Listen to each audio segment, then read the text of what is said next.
Hey, I'm a 16-year-old entrepreneur, and the last time I missed a habit was about 8 months ago. And within that time, I was able to make my first $1,000 online and then later a lot more. And it's actually not that hard to get to the same spot I did. It's just about how fast you realize that the habit trackers we've been told to make our whole lives are completely useless. And if you just tweak it a little bit, then you're able to get those insane 8-month long consistency streaks that nobody else can do. So how do you do it? Well, first of all, let's start with why most habit trackers suck. If you're like a normal person, it's likely that your consistency looks like this, where you go high when you're motivated and you go low when you're not motivated. And this cycle just repeats over and over again. And sure, you have a habit tracker, and maybe the habits lie somewhere above this line is 100% on your habit tracker. So only when you're motivated, you're getting that 100. But other than that, it's just constantly up and down and up and down. And what's the point of a habit tracker if your consistency is going to look like this anyway? And then there's the worse, because this is not what your consistency is actually going to look like. It's going to look more like this, where you get a big motivation high and you're consistent here, and then you fall down. You're like, I'm not consistent anyway. I don't want to make a new habit tracker. So you just don't make a habit tracker for like a month, 2 months. And then suddenly you get motivated again. And then you decide, I'm going to do all my habits. And surprise, surprise, the cycle repeats. And I think we can both agree that that's not how you get 100% consistency, regardless of whether you're motivated, regardless of any external factors. That's not going to cut it. So what exactly is going on here, and why are we, fluctuating up and down? And for that, we have to look at it in a bit of a different lens. If we look at sort of these milestones along the way, we'll see a rough area of activities that fall in the label of could, activities that fall in the label of should, and activities that are musts. And we cycle somewhere around here, so that the things we see as could, maybe get done some of the time when we're really motivated. The things we see as should get done about half of the time, maybe a bit more. And the musts get done all of the time. Because a should is like, I should start that assignment that's due in a week now and not procrastinate it. But I could also just not do it and scroll, right? And so a lot of the time, you're going to not do the things you should do. You should do. And if you don't believe me, just look at your habit tracker, right? You should get 100, but you don't always get 100. So that can't be the solution. The solution is a must. Things that you see as complete musts, are non-negotiables. And if you bring a habit from here down to here, it doesn't matter where you fluctuate, because your consistency, your performance fluctuates within this band over here between could and must. But it never goes below here, except for in very rare circumstances. So if we just put our habits here, it's solved. We've solved consistency definitively. So the only question then becomes, how exactly do we do that? And how exactly does this whole could, should, must business work anyway? Well, let's think about it for a second. What determines whether we see habits as a could or a should or a must? It's not just like, if I really think really hard and I say, I must do this habit, I must do it. You've probably tried something like that, but it hasn't worked. So there's something else at play. And that other thing is stakes. Basically, could to should to must is a spectrum, a continuum from low stakes to high stakes. And stakes can go all the way down to 0, and all the way up until infinity. There's different levels of must. There's the must of I must eat something today. And then there's the sort of must that's like, if I don't do this activity, the entire earth is going to blow up and the human race will cease to exist kind of must. They are both musts, but I think we can both agree they're extremely different levels of must, right? So it's all about stakes. And if we can increase the stakes associated with a certain action, we can make it go up, or in this case, down, however you want to think about it, this spectrum towards the must. And the deeper into the must, the better. So what exactly is stakes, right? Well, we can split it up into 3 things. There's rewards, punishments, and implications. Rewards are basically the short-term rewards you get for doing this. The punishment is the short-term punishment for not doing it. And then implications is like the long-term implications of repeatedly doing this action. And this can be a reward or a punishment. The reason I have it as a separate category is because our brain processes these long-term implications significantly differently than these more short-term things like reward and punishment. So it really is beneficial to think of it as its own separate category because it does get processed a lot differently.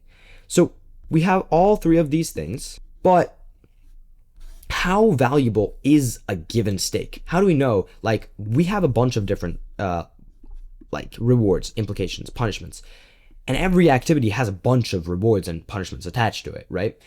But they're not all the same value. A punishment of, if you don't do this activity, you're gonna get like pinched, is a lot different than the punishment of, I already used this example, but like the world's gonna blow up, right? I use it because it's like as extreme as you can get, and you have to be a bit hyperbolic to make your point sometimes.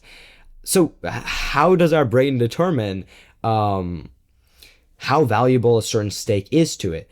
Outside of just the common sense intuition, it's good to have a formula for it. Which, funnily enough, Alex Hormozi, you might know him, he's pretty popular, has a value formula. And this value formula is actually used in sales to determine the value of a product. But if you think about it, it's the same purpose. The product is some sort of stake, something you have to gain, right? And this value equation tells you how valuable that product is to someone. And it's the same with stakes. It's the same with rewards. And this has 4 factors. We want to maximize the dream outcome, maximize the perceived likelihood of achievement, minimize time delay, and minimize effort and sacrifice. So, desirability, perceived likelihood of obtainment, immediacy, ease of achievement. This might seem obvious, but this changes a lot of things that common intuition that I just mentioned gets wrong. For example, a lot of people might say, oh, well, going to the gym is a must for me because I need to get jacked, and getting jacked is as important of a stake as it gets for me. But chances are that hasn't been enough for you to go to the gym super consistently. And if it has been enough for you, there's a lot of people, I think we can both agree, that have tried saying, oh, I just want to get jacked, but that hasn't been enough to make it a must for them, which is proven by them not being consistent at it. So why? Because if you think about it, getting jacked is super desirable, but the perceived likelihood of attainment, well, you're going to have doubts. You're going to be like, oh, I don't know if this is working. I don't know if it's going to work. I don't know if I'm making progress. Immediacy, holy bro, it's going to take so long for you to get that. Ease of achievement, it's super hard to get. And then suddenly you look at it and you're like, oh, well, maybe it's not that valuable of a stake. Maybe it's not that great of a reward because it maximizes this, which is the one thing we think about, but it completely ignores these other 3 things that are just as important. Just as important. Remember that, right? And to optimize for the strength of a punishment, we just invert it, right? It's the same things, but now it's like the unattractiveness, perceived likelihood of occurrence again, immediacy, and ease of avoidance, right? So we have all those things. We know what makes a stake valuable or not valuable. If you sum up all of these things, you sum up every single little stake, every punishment, every reward, every implication, you factor all of them through this equation and you add them all up, you get this thing called gravity. It's just a term that we use to describe the total weighted sum of all of these stakes together. And that gravity is really what forms your could, should, must. And knowing what gravity is, well, we can finally create a sort of completed model, if you will, that will allow us to understand how this whole could, should, must thing works. To get to the must, you have to have enough gravity, which comes from the stakes factored by the value equation. And for that, we need as much rewards, as much implications, and as much punishments as possible. Important note here, punishments are always better. When you can do punishments, do punishments. Why, you might say? Well, first of all, our brain has this funny little mechanism that we call loss aversion bias. And that basically means you would much rather avoid losing something you already have than gain something you don't have. Because you're okay with staying where you are, but you're not okay with going below where you are because that breaches some level of standard that you have in yourself that is extremely painful. So use those when you can. And that raises the question of, all right, what are some ways we can introduce more stakes? Well, allow me to introduce to you my favorite thing of all time, streaks.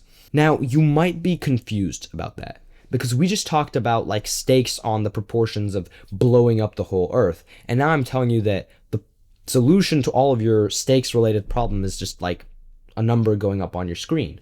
Well, let's look at it and you can decide for yourself. It's a reward. It's decently desirable. You get 100% likelihood of obtaining that reward if you do the thing. It's completely immediate, and the ease of achievement depends on the activity. But here's the secret. Streaks are not good because it's a reward. It's a small reward. But what people don't think about is that it's a punishment. It's a punishment because losing your streak is scary. And the bigger your streak gets, the scarier it gets. Because I want you to think about this. I once had an over 200-day meditation streak.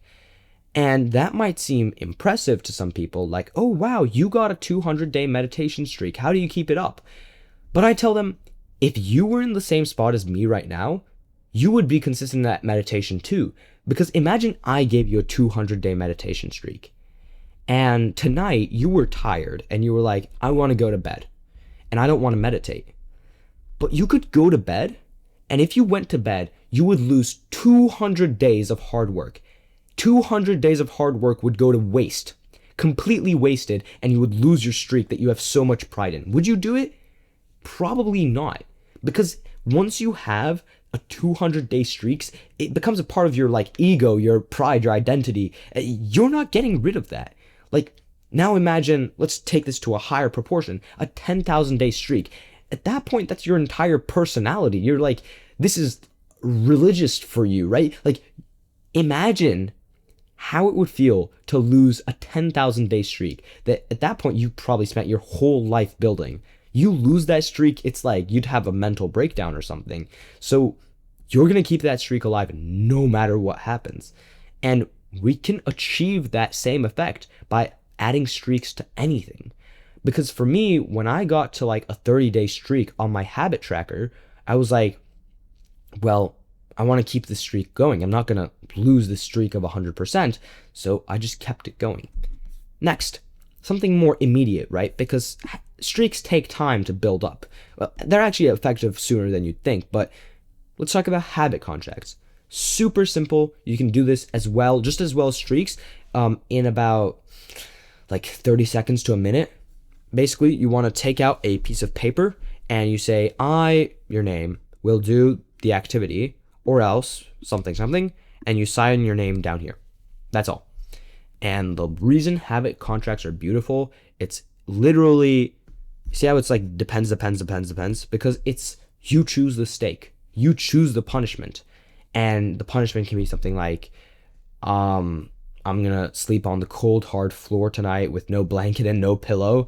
Or it can be something like, I don't know, whatever you want the punishment to be. The punishment can be literally anything. But the bigger you make the punishment, the more effective it will be. And it's just so beautiful because you can add these stakes right now. And literally right now, as you're watching this video, you can make your habits go from a should to a must immediately. And it's this simple, right? And the final thing I want to bring up is your minimum standards, right? Because to a certain extent, you have these like standards that you have for yourself.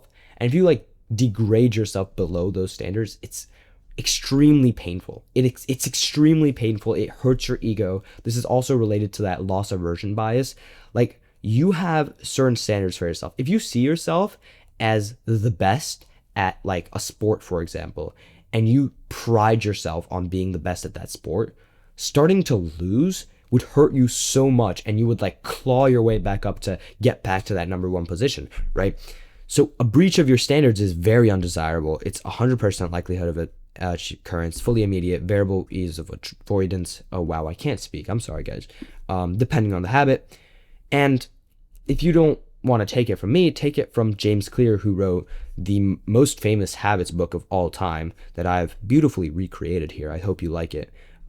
And he says the more pride you have in a particular aspect of your identity, the more motivated you will be to maintain the habits associated with it. Once your pride gets involved, you'll fight tooth and nail to maintain your habits. So get your pride involved. Make it a part of your identity. Make it something that is a non-negotiable standard for you, and it will suddenly become so much more of a must. And then the final thing. Make it easier. And I think this is worthy of being the last point, and it's worthy of being boxed and bolded and all caps with 1, 2, 3, 4, 5, 6, 7, 8 exclamation points and multicolor. It really deserves this. And if I had a hammer that said make it easier, and I could just hammer it onto your head over and over again until it really stuck there, and then like hammer it 10 more times, I would do it. Because this is how important this one thing is. You overestimate yourself. Not you specifically, like the human race in general. We overestimate ourselves. We significantly underestimate how difficult certain tasks are going to be. And we significantly underestimate how long it's going to take for us to achieve those goals. And if you don't believe me, literally Google it, literally ask ChatGPT. This is like psychology, neuroscience 101. This is as basic as you can get. And the thing is, nobody understands it. They all think, oh, of course I can do this habit and this habit and this habit and this habit. And they attach like 1 billion difficult habits to their habit tracker. And they're like, I will get these done. No, you won't. You won't get them done. You won't. Because they're too hard. They're too hard. I don't care if you make it a must. Yes, sure, you can attach more stakes to it and that will make you more consistent at it. But at a certain level, the habits are just too goddamn hard. And if you started easier, if you just started easier, and not like, oh, okay, fine, I'll drop this one habit I have that's really hard for me by 20%. No, all of them easier. To the point where you look at that habit tracker and you say, on my worst day, on the day where I have the least motivation, on the day where I am the busiest, imagine everything that can go wrong in one day, right? Imagine every possible thing that can be wrong with a single day, everything that can get in the way of you doing your habits. Imagine all of them, and imagine all of them happen on the same day. You should be confident. You should be able to confidently tell me right now that even on that day, you will get 100% on your habit tracker. And only then is it truly easy enough? Because here's the thing. Once you have a habit tracker that you can get 100% on, it doesn't matter if the habit tracker literally consists of jump up and down 2 times, touch your nose, touch your heads, shoulders, knees, and toes. It doesn't matter if that's your habit tracker, as long as you're getting 100% and then you progressively overload, and that becomes a part of your identity because you build the streak with the easier habits and you build that standard by getting it done over and over again. That's how that works, right? The instant you do that, then you make it a bit harder, and then you make it a bit harder again, and then you make it a bit harder. And before you know it, you've been maintaining that 100% consistency the whole time because that's your new standard. That's your new identity, right? But your habit difficulty has finally gone up to that point that you initially decided you were trying to get to, except the only difference is instead of looking like this, or more likely this, suddenly you're up here consistently like this. And actually, realistically, you're still going to fluctuate up and down, but you're going to fluctuate here. So choose. Would you rather start here, but then go like this and end up here? Or would you rather continue listening to your ego, say, okay, this guy told me this, but you know what? No, I definitely can. I'm going to do this super high amount of work every day because, that's really the bare minimum for me. And you say that to yourself and you lie to yourself. You convince yourself, no, I must do this thing though. And so you try to get there, and then your motivation crashes and you go down here and you end up down here. Or are you rather going to say, okay, you know what? I'm going to start small.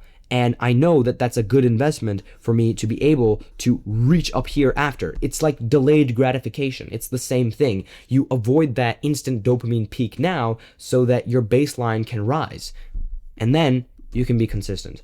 And only when you're consistent can you actually make results, can you actually make sales, because I promise you, I was here for a long time and I just didn't make any fucking sales. But when you figure this out, you'll get it done. And you know what? If I had to guess, about 80% of the people who watch this video will not take action on anything I just said. They will go back and make the exact same habit tracker they made. 10% of the people will implement a lot of these things and, do some things and get better, but they're still going to make it too hard and they're just going to have this drop again. But there's a very small percentage of people that will actually take what I say to make it easier, and they will actually start getting 100%.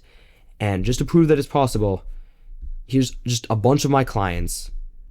100%, 100%, 100%, 100%, 100%. When you do this stuff, you don't miss habits, and it's not hard. And if you enjoyed this video and you found it useful and you want to get more information like this to actually become consistent with your work, then I have a free school community where I have all of this information and more, and like-minded people that will keep you accountable. So that will be the first link in the description. Join right now and I'll see you there.